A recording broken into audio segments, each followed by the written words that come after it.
Good afternoon, everyone. I'm Vince Palmieri, President and founder of Asian Pacific Community Awareness, and I'm happy to say, and it's a privilege, to be sitting across from the Lieutenant Governor's Chief of Staff, Rudy, and I'm going to let him introduce himself and explain what the Lieutenant Governor's Chief of Staff does.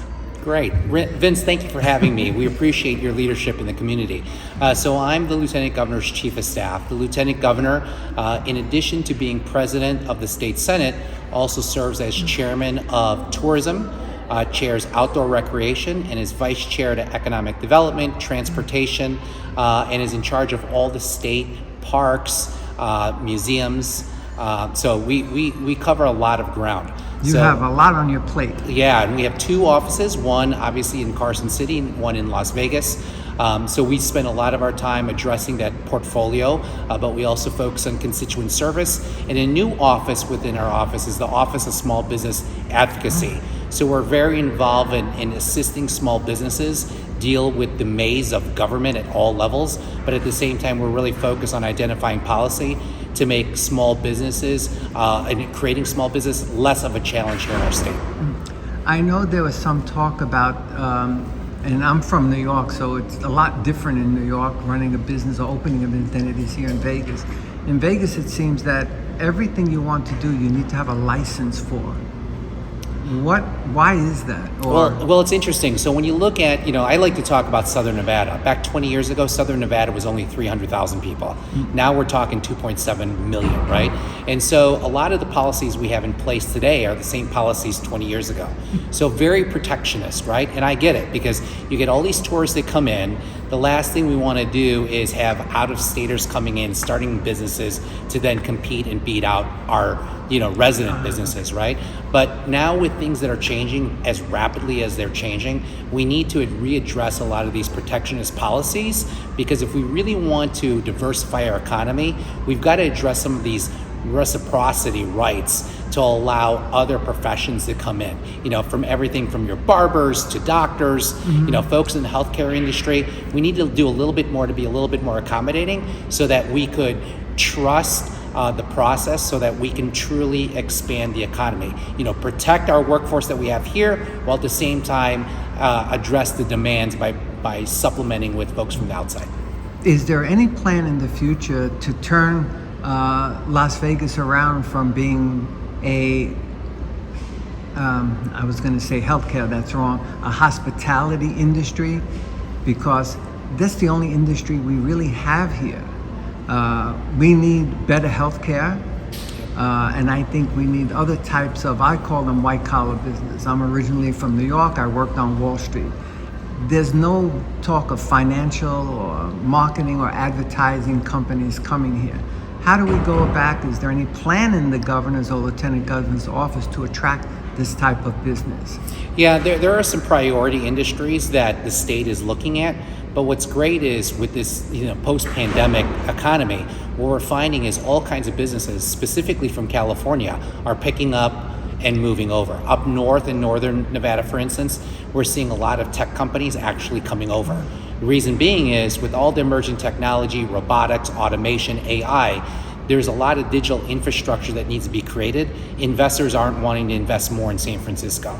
So they are doing it in northern Nevada, and hence we're seeing a lot of movement there. With the recent discovery of lithium, there's a lot of movement in mining, and there's a lot of interest in moving more battery manufacturing.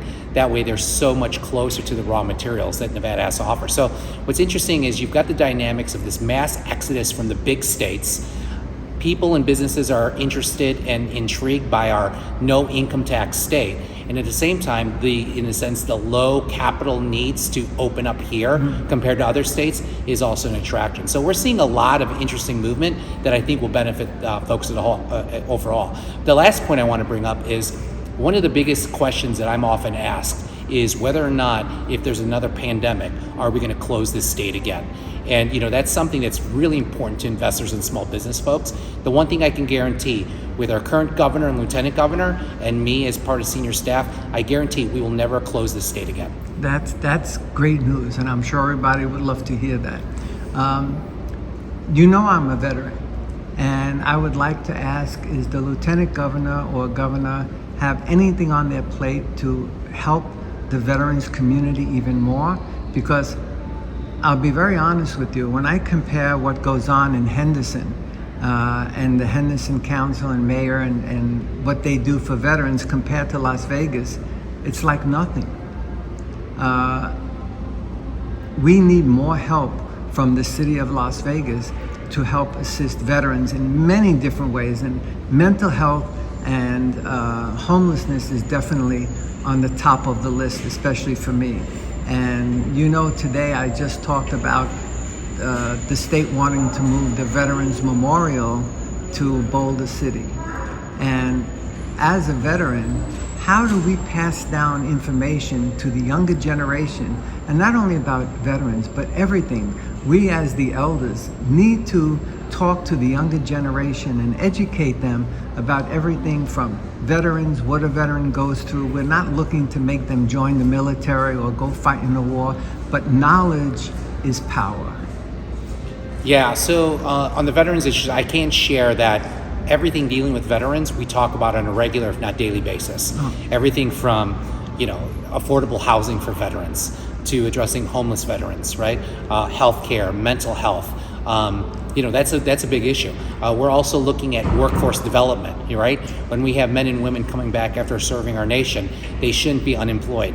What we need to do is work with them to retrain or recalibrate or identify job opportunities that their skills are transferable. So we're looking at addressing veterans issues across the board in a variety of different ways because they definitely are a priority for this current administration and moving forward. So there's definitely a lot of attention. And the unique thing about Nevada is we have a lot of veterans here, right? We have a lot of veterans here. And so it's a constituency group that's really important. It's a constituency that has served, and we embrace them. And so we're doing everything we can on a daily basis to ensure that their issues are addressed. That's good to hear. I'm also involved with the Veterans Advocacy Council.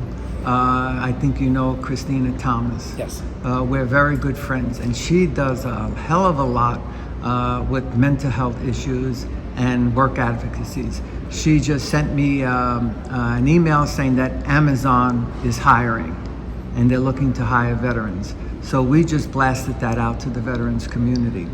To jump back to the homeless issue, and I don't know if I'm right about this or not, but we all talk about where can we put them.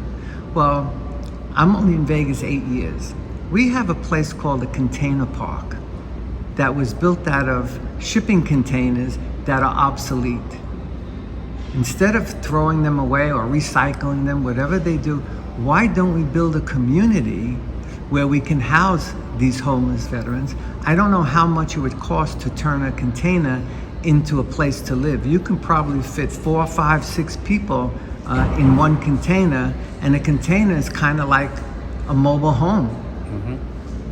Has any thought gone into using shipping containers to solve some of the homeless problem? Yeah, so again, it's what we're dealing with is a community that's growing so quickly, right? And the challenge with that is much of our leadership is the same leadership when we were a small community. So a lot of these challenges we're facing today, we weren't facing 10 years ago, right, let alone 20 years ago. So it's a great opportunity right now because leadership is now open to new ideas. And so now more than ever, if anyone has any good ideas, especially when it's best practices or something that's been proven in other markets, now's the time to come into our market and pitch it and identify solutions. I think leadership will greatly embrace it. I mean, as a growing metropolitan area post-pandemic, with this mad rush of people coming into our community, we need a lot of help. And so it's really going to be more about ideas necessarily more than people, and those with good ideas, with the ability to execute, that's what we need help with. Well, they say an idea is only good when it gets executed.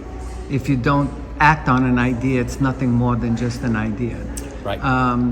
And if I could be of any assistance, I'd be more than happy. I think now I became the commander of the Military Order Purple Heart, Chapter 711, and we have started to do a lot to help veterans. In fact, tomorrow I'm going to the Veterans Treatment Court to one of the veterans that are graduating from that program, which is an excellent program. It's a great program. And in closing, what message would you like to give our viewers?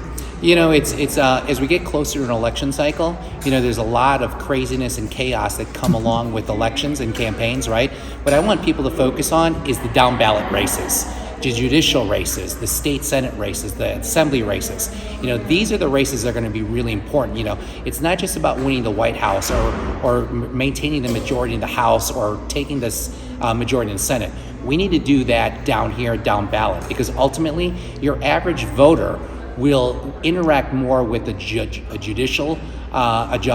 or a state assembly person or a state senator, and we need to make sure that the Democrats and the far left don't maintain that majority they currently have in our state, and we have to make sure that good patriots and those that believe in the American dream and traditional American values step up, support each other, and bring in some big wins this coming election cycle. So, would you have any special